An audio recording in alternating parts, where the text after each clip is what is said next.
Giuseppe, from an Arsenal point of view, talk to me, please, bro. Yeah, listen, disgraceful red card. We'll start with that. I'm happy we won the game. One, because we need the points, and two, because I can actually moan about the ref and not have to be like blaming the result on the ref fully.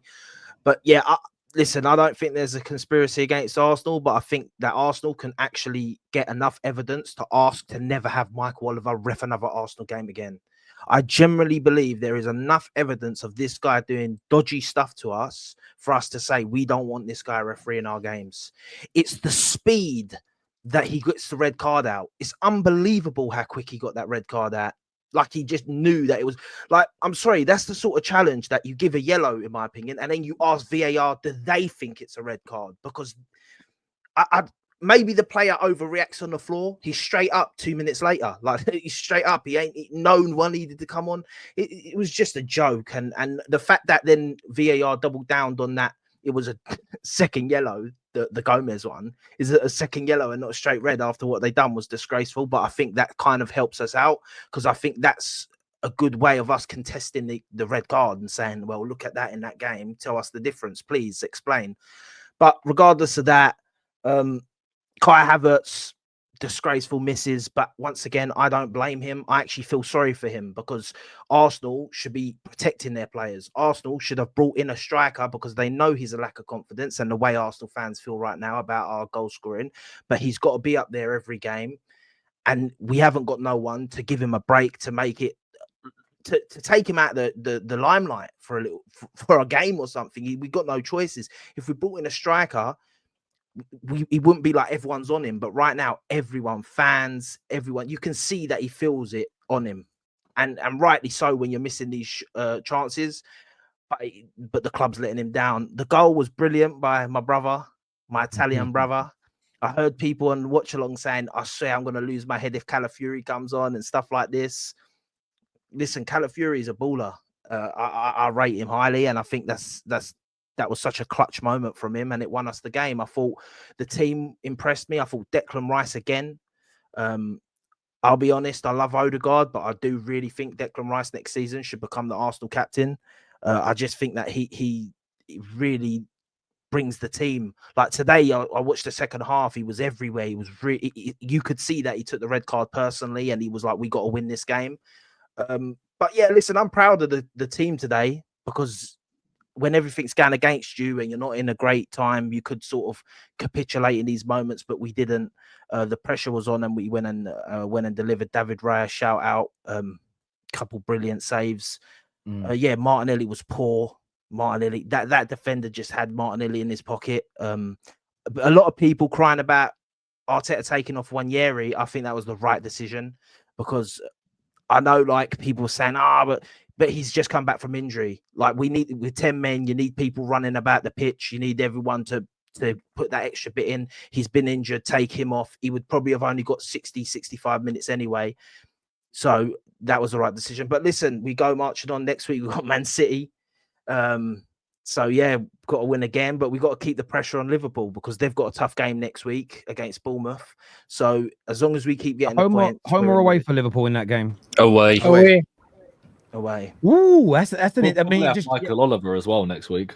No, yeah, I mean that would be an interesting one. I mean, they were never going to drop points today, Liverpool, but that'll be an interesting one, and I think that's why your win was so key today because Liverpool won, and if they'd have spread that to, if it had been an 8-point or a 9-point gap, it's even a slip up doesn't give you open a door an opportunity.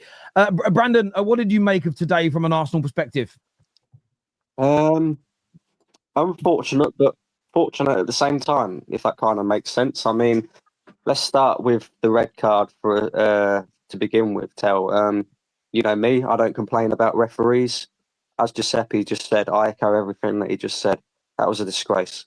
Yeah.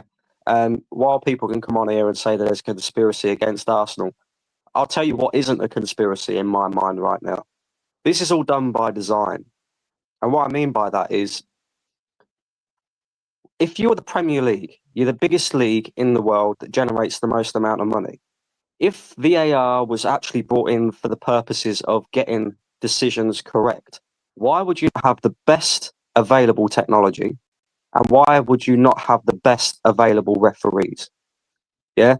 to me, this is all done by design. This is all done to keep more eyes on the league, keep more talking points. This is done on purpose. There's a reason why these referees are shit. They've always been shit, and they continue to be shit. But yet VAR is also backing up the referees when, you know, you're seeing stupid red cards like that. I mean, if that was a red card, if that is genuinely a red card, we should see a red card every single week. You know, let's just be real about it. We see challenges like that every single week. That's not a red card. I'm sorry, it just isn't. You know, yellow card at best. And maybe it was a yellow, you know, you could say a yellow card because he's breaking away, but red card for that? Seriously? Is that what football's coming to? If that's the case, then the game's finished in my eyes. But look, aside from that, we're lucky in the sense that Wolves are shite. Let's just be honest. You know, even when we went down to 10 men, they didn't really offer anything in terms of attack. I think David Raya only really had to make one save at that point. And we're also lucky as well that their player is also brain dead because, you know, to be on a yellow card, Arsenal are down to 10 men. You've got an opportunity now to potentially, you know, take the game to Arsenal and to take valuable points as well from a Wolves perspective. And then you go and get yourself a second yellow card for a stupid, you know, foul. To me, that's just, you know, somebody who's completely brain dead. With the substitution thing, at the time, and Giuseppe mentioned this, at the time I was screaming at the TV, to be honest with you, because when he takes off Ethan, I'm looking at it and I'm thinking, okay, cool. I understand we're down to 10 men, you know, you've got to try and do something different. But for me, I was looking at the game thinking, do we really need 4 defenders? Wolves haven't really offered anything. It's Wolves. We're not playing Real Madrid. Why don't you just keep an extra attack-minded player, you know, an extra body in the midfield? Do you really need to make that substitution? But look, in hindsight, I was wrong because Calafiori won us the game. But yeah, it was a strange game today, Tel, because I'm looking at players on the pitch. They played a lot of football. As Giuseppe just said, you know, I'm looking at the bench and I'm thinking, who have we got to really bring off the bench? You know, not forget about changing the game, but who have we actually got to bring off the bench to give these players a rest? We've got absolutely nobody. And we're, 25, 26 days into a transfer window and Arsenal still haven't gone out and done anything. It's a disgrace, really. You know, the manager comes out in the press conference, even he's sitting there now saying, look, you know, he's kind of calling out the Cronkies in a way and saying, look, we're short, we need players. We're short, we need players. What are the Cronkies doing? In all honesty, you know, there are fans out there that say that the manager probably shouldn't get any more money. I can understand where they're coming from to a degree, but also at the same time, Arsenal need players. It's there to see. We're down to the bare bones, you know? Yeah. And despite us being down to the bare bones, despite Saka being out injured, despite Jesus being out for the rest of the season, we're still only 6 points off of Liverpool. We still have an opportunity to win this league. Yeah. So these owners need to fix up and fucking go out there and buy players. I'm sick and tired of saying it. I completely get where you're coming from. I think that I understand the fans that don't back the manager, so they want him to get nothing else. But it's a case of you still are in the title race. And imagine Liverpool do slip up and they go for a couple of games that are not winning, but you don't bring in the firepower to catch them. It's unforgivable. It really is, Brand. I hear you completely. Can I just really quickly say as well? Obviously, we've got a lot of people to get through. Go on, mate. Yeah. Obviously, Giuseppe spoke about Havertz missing opportunities again today.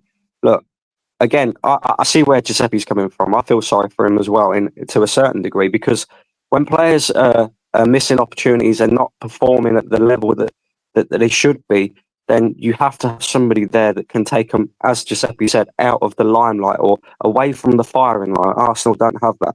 What I will say, though, Gabriel Martinelli was a disgrace today.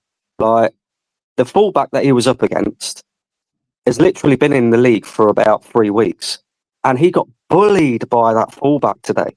Martinelli, normally in 1v1 situations, Martinelli is normally the player that you look at, because you know that in 1v1 situations, he's not the most skillful, but he's got the pace, he's got the power to get past players, and Martinelli just simply could not get by that guy today. He's done. He's done. I hear you completely, mate. I do.